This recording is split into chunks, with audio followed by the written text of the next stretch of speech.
Yaptığımız zaman dibinde hiç su yok. Size bahsetmiştim. Arkadaşlar bugün size güzel bir yemek tarifim var. Kimse yemek yapmayı bilmiyorum demesin. Ahmet Şef izlesin yeterli. Her türlü yemeği yapabilirsiniz. Hem malzemeyi tanıtıyoruz hem de yemeği işimiz önce malzemeyi doğrayarak başlayalım.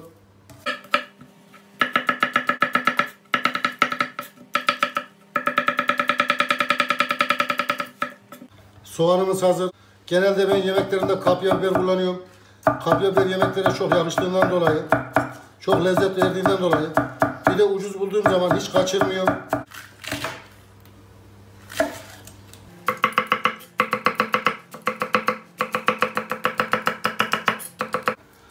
Soğanımız, biberimiz hazır. Hemen tavuklarını doğrayacağız. Tavukları çok fazla ince doğramayacağız. Yemeğin içinde görünsün diye. Kuşbaşı doğrayacağız.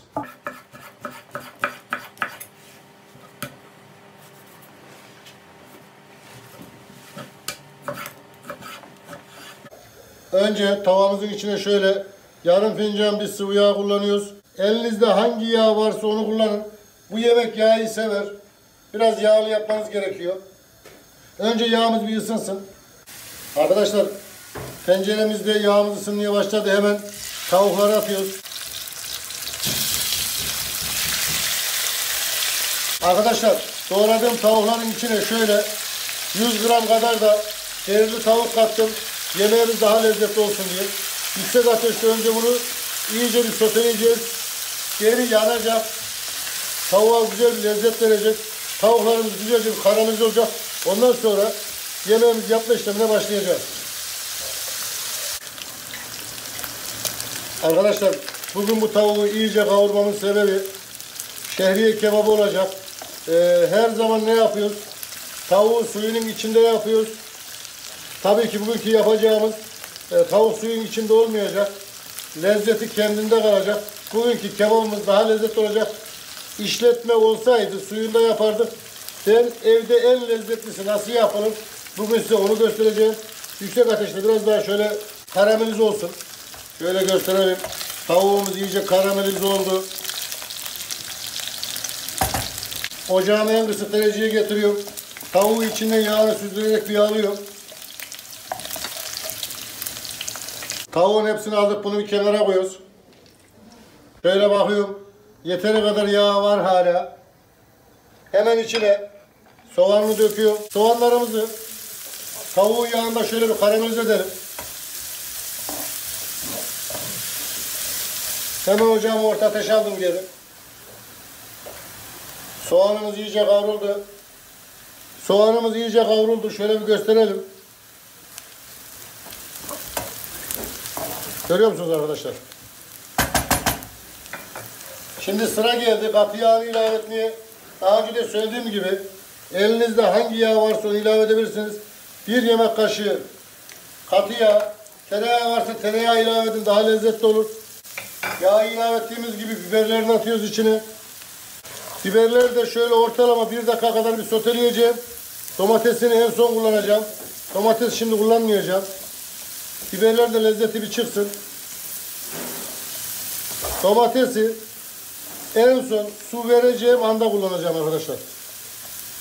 Biberleri kavurduktan sonra şehriyesini atacağız.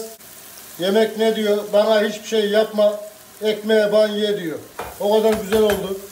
İçine 3 su bardağı arpa şehriye ilave ediyorum. Arkadaşlar arpa şehriyeniz ne kadar kaliteli olursa yemeğiniz o kadar kaliteli olur. Elinizden geldiği kadar arpa şehriyi kaliteli kullanmaya çalışın. Yani burada bir paket arpa şehriye var. Hemen şöyle arpa şehriyeyi de karıştırıyoruz. Bunu çok fazla kavurmamıza gerek yok. Hafiften rengini atmaya başladığı gibi ne yapacağız? Diğer işleme geçeceğiz. Ev yemeği olacak. Bu tam bir misafir ağırlama yemeği olacak. Şehriyemizden de çatır çatır sesler gelmeye başladı. Ne diyor? Salçamı ver artık diyor. Bunda salçayı çok fazla abartmayacağız. Sebebi de yemeğin rengini bozar. Buna salça katmamın en büyük sebeplerinden biri arkadaşlar. Şimdi bunun içine atacağımız domatesler suyun içinde eriyip kaybolmayacak. Biberler aynı renginde, aynı canlılığında olacak. Salça bunların hepsini koruyacak. Hemen domatesi atıyoruz.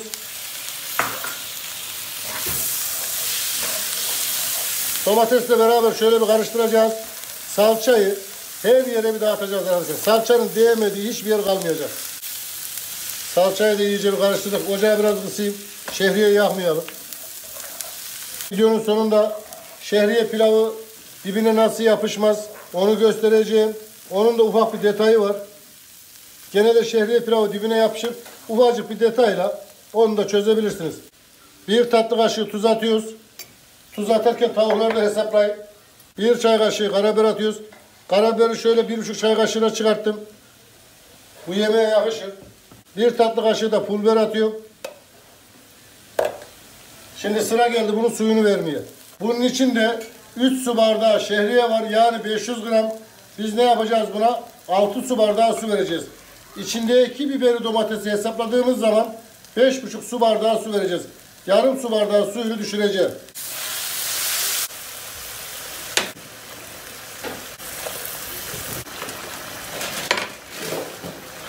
5. bardak suyumuzu da verdik.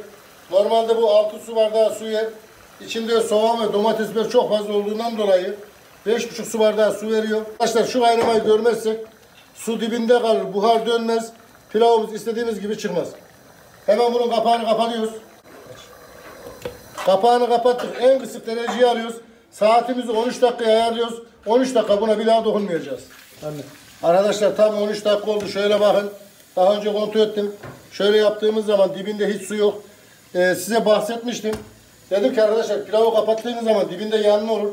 O yanmayı önlemek için içine şöyle yarım çay bardağı bir sıcak su veriyoruz. Tavukları da üzerine döküyoruz. Tavuğun lezzeti bozulmasın diye hala karıştırıyorum. Altını kapatıyoruz arkadaşlar. Kapağı kapatıyoruz. Buna hiç dokunmuyoruz. Ortalama 7-8 dakika dinlendireceğiz. Hemen şu şehriyel tavuğumuzu bir gösterelim. Şöyle bakın arkadaşlar. Yemeği yaparken ne demiştim? Dibine az bir su damlatın. Kesinlikle şehriyenizde yapışma olmaz diye görüyor musunuz? Dibinde bir tane yapışma yok arkadaşlar. Bu da işte çay bardağının yarısı kadar bir sıcak su verdiğimizden dolayı altını kapattıktan sonra. Şu yemekteki güzelliğe bakın arkadaşlar. Yemek ne diyor? Ye beni, ye beni diyor. Hemen şöyle yemeğimizi bir sunalım. Şöyle bakın. Kesinlikle çok lezzetli bir yemek. Arkadaşlar çıran yemeği gördünüz. Sizi mahcup düşürmez. İnşallah hayırlı öğretici video olmuştur. Videoları beğenip yorum yapmayı unutmayın. Ne diyoruz? Kim yapar? Ahmet Şef yapar. Siz isteyin, biz yapalım.